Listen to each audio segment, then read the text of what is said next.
Hey, bu safar zakovat o'yinimiz Bellissimo Pizza bilan hamkorlikda o'tkazildi. Ko'rib turganingizdek, ushbu eventimizga Bilimzor o'quv markazidan naq 9 ta jamoa, bundan tashqari esa 2 ta mehmon jamoalar ham qatnashishdi. O'yin juda qiziqarli bo'lganini video orqali yetkazish qiyin bo'lsa-da, harakat qildik. Oldin bunaqasi umuman bo'lmagan. Muhit uchun esa alohida so'zlar shart emas, shunchaki gap yo'q.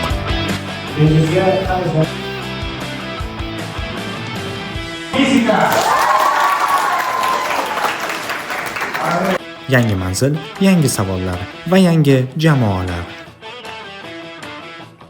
Shu bilan bugun tashkillashtirilgan zakovat intellektual o'yini o'z nihoyasiga yetdi. O'quvchilarimiz reaksiyasi bilan tanishing. Aytgancha, Bilimzor faqatgina bilim bermaydi, balki quvonchli onlarni ham ta'minlaydi.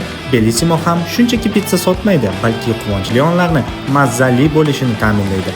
Quvonchli onlarni mazali qilib saqlab olish uchun bizni tanlang.